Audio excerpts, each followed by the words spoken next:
You're listening to the One Man Show Network. Welcome to the MMA Fight Picks podcast with your host, Aaron Weinbaum.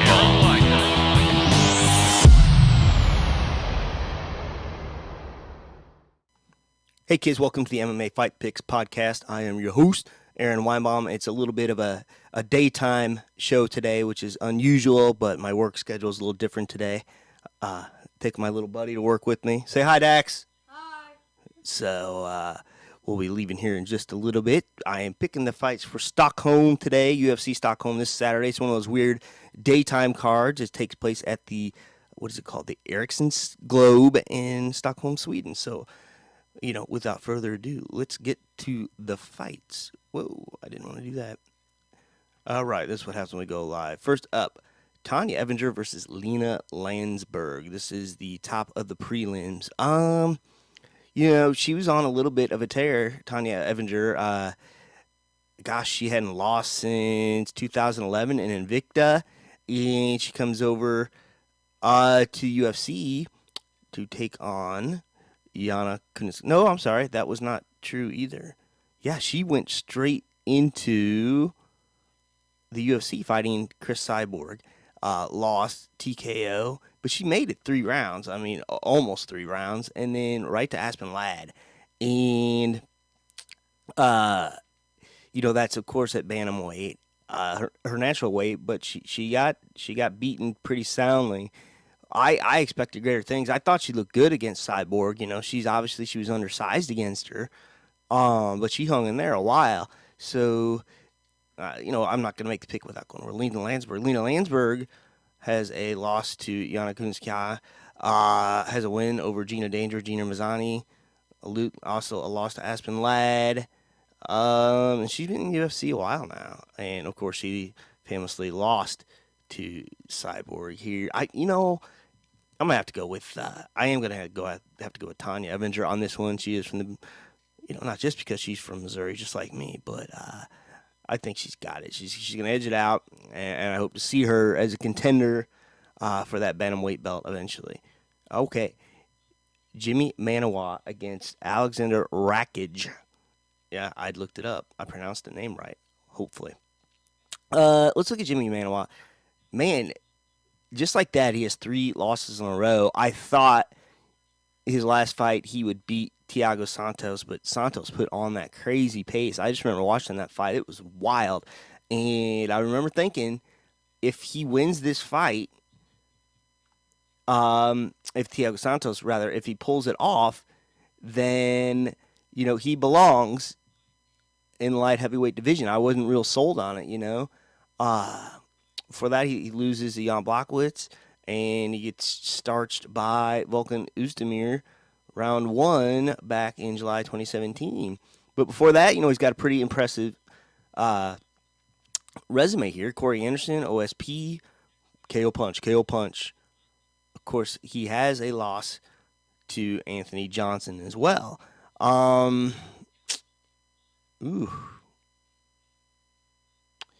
Yeah, I mean, losing to Anthony Johnson, that is... that's nothing to be ashamed of. So... then you got Aleksandar Rakić. I feel like this is kind of a feeder for Jimi Manuwa, but every time I say that, the upset comes from behind. But, he's beaten Devin Clark, Justin Ledet, Francisco Barroso, and then a bunch of guys don't even have Wikipedia pages. So, look, I'm going to go by strength of schedule here. Manuwa has fought straight killers. I think Manuwa is going to edge us out. Next up. This is exciting. I like this fight. Volkan Oezdemir, Ilir Latifi. Man. Oezdemir all of a sudden has 3 losses in a row.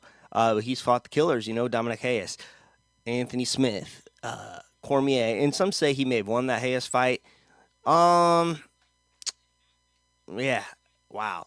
And that, Anthony Lionheart Smith beating him, that was kind of an ugly win.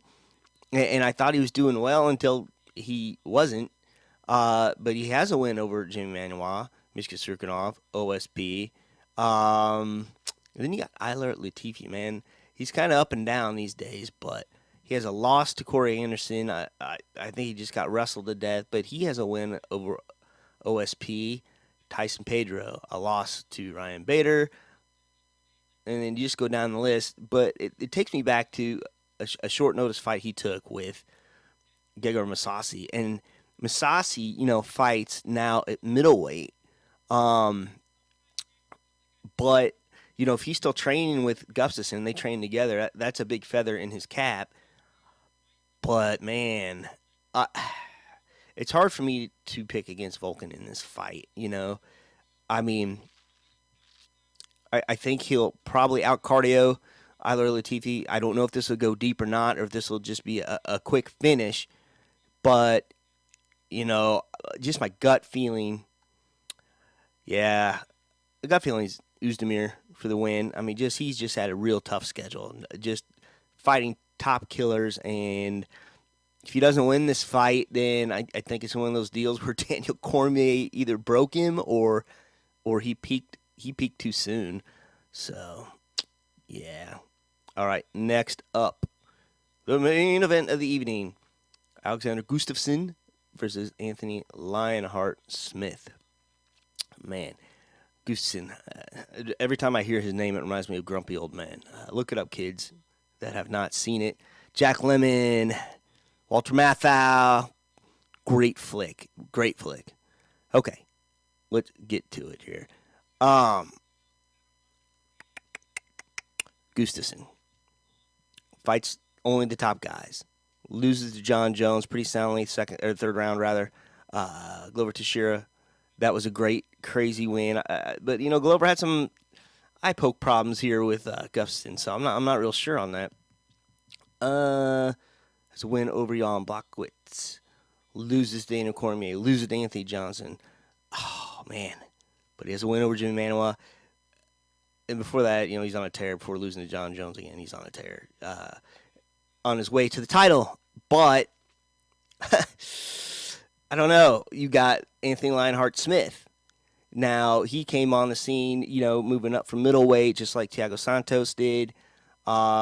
His only loss up there right now is to John Jones. His only other loss recently is to Thiago Santos at middleweight. So there's certainly a storyline there if Santos gets the belt and Lionheart Smith finishes impressively. I was actually at the fight at middleweight when he beat Hector Lombard. That was cool. Lots of wins at middleweight, but none of that really matters now because he is up with the big boys at light heavyweight. Here's the thing. He KO'd Rashad Evans. He KO'd Shogun Rua. And he had that win against Oezdemir. I think the Oezdemir win is much more impressive than the Rua Rashad fight. Those guys have the name recognition, and all of a sudden you beat those guys, and there's talk of a title shot, like right there. But I don't know. He did go all 5 rounds against John Jones, but it's just that style, I think, because it was just enough to keep Jones scared. But I think Gustafsson is always going to be like the perennial top 3 or 4 guy, and I think he's going to pull this off. He's underrated because, that last performance, obviously, with Cormier and John Jones, But those guys are just on another level. Like, at light heavyweight, I don't think Cormier gets beat by anyone other than John Jones. And then it tears off from there. Anthony Johnson no longer in there, so you can't really figure him into the equation. But Gustafsson is gonna be that 3 or 4 guy, I think, for a long time until Jones, retires or whatever. And I think he's gonna show that against Anthony Lionheart Smith, who I like very much, and I think he's got a real bright future. He's a young kid. Well, I'd sure like to see that Rockhold fight get set up. But I'm picking Gustafsson to win. And thanks to all that are listening on the Rockfin, on MMA Torch, wherever you may find me, Spreaker, SoundCloud. Oh, not SoundCloud. I take that back. iTunes. And until next time, Shalom. Please remember to support the podcast by visiting the affiliate links on AaronSaysWhat.com. Are you looking for a permanent home for your podcast? Well, Spreaker can do it all. Spreaker will give you your own RSS feed that you can submit to other platforms, including iTunes. Spreaker's mobile app will let you record from your smartphone, or you can use their web-based console with everything you need to record. Their podcasting plans include being able to host multiple shows at no extra charge. Got a YouTube channel? Spreaker's got you covered. You can effortlessly upload your podcast audio to your channel. You can even move your current podcast to Spreaker without losing any of your iTunes subscribers. Try any plan 30 days for free using promo code ASW.